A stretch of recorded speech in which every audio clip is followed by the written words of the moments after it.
Good morning, my name is Andrew Lee and this is what my day looks like. Today we are gonna go live in Las Vegas at 10 a.m. Malaysian time, which is 7 p.m. Las Vegas time. I'm also gonna share with you guys my virtual studio setup, so stay tuned.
David Copperfield, one of his favorite shows that he's seen was Helder's show, the Gift at the Geffen Stay House, and that I think has been extended, so that is a worthwhile mention as well. We're going to right now move the show along live from Kuala Lumpur, Malaysia.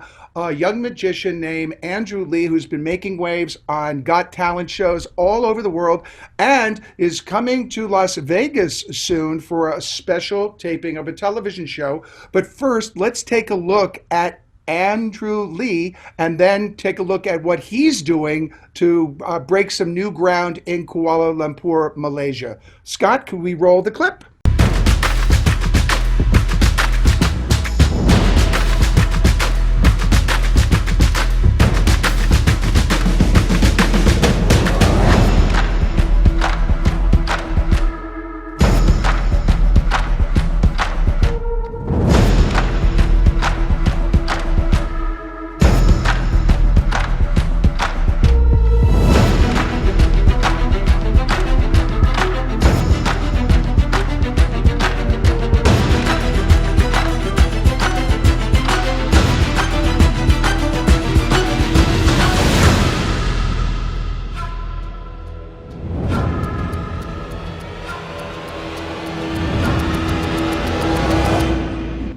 And we are back here on my workstation.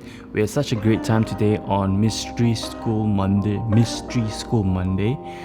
sharing about performing magic on Zoom. I talk and share about setting up your virtual studios and the gear I used. Now the first thing we are going to talk about is audio. Having great audio is key to having your virtual shows much more professional. Now the mic I'm using currently right now at the moment is the Video Mic Pro. Microphone is attached with a long cable to my camera and right over here. Now for this microphone to work properly, you need to have it at least 6 to 12 inches away from your mouth, because if it's too far away, you will have a lot of echo sound, which you're hearing right now, a lot of room space. So the closer the microphone is, the clearer it is gonna sound. Another alternative would be to use a Lav Mic, which is the Rode Video Mic Go. Right now this is great, especially because this microphone is always on you, and especially when you move about and when you perform magic and stuff like that, it's really good because it's always on you. So this is a really good alternative that you can actually invest in. Next up, we are going to talk about lighting. A 3-point lighting setup would be ideal.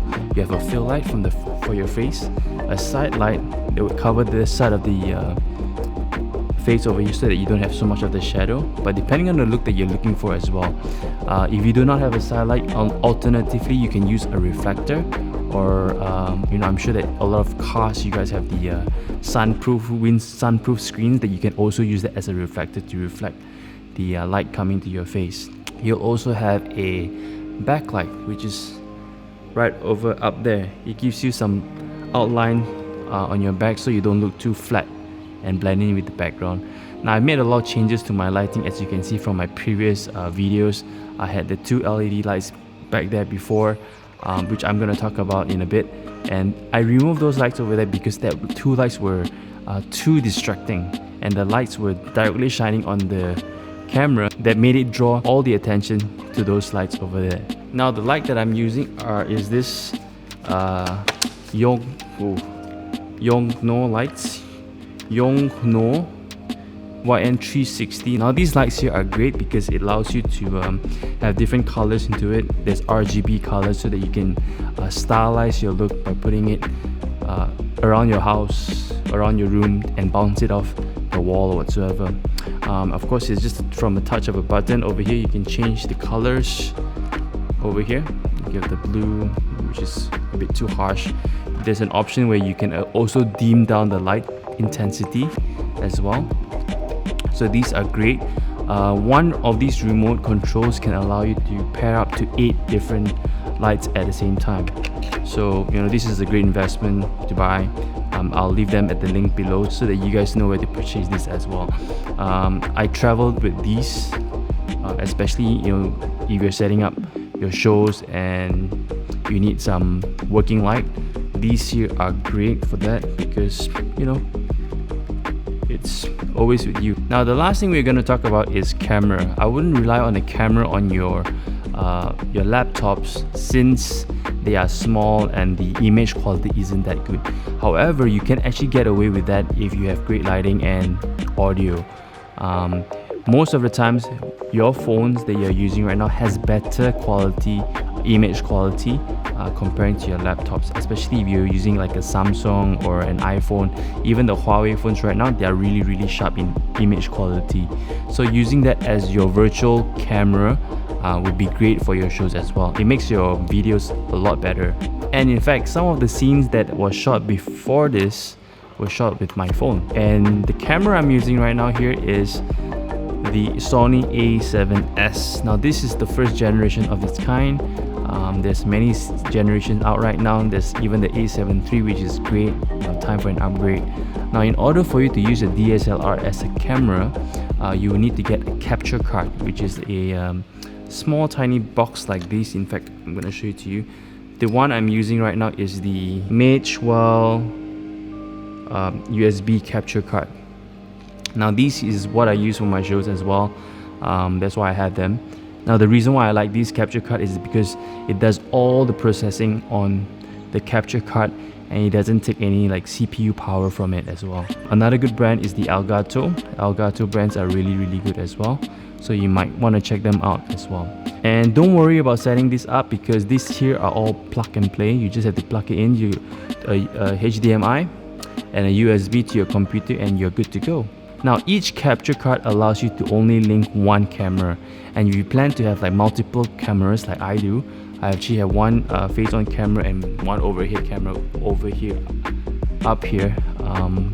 You will need to have at least 2 capture cards to have that, or you can always get the Blackmagic Atem Mini, which allows you to hook up to 4 different cameras at one go, which then again I wouldn't really recommend it if you're just starting out, since you can easily just switch between cameras on your computer if you're doing your shows on Zoom by hitting Command Shift V or Control Shift V on a PC.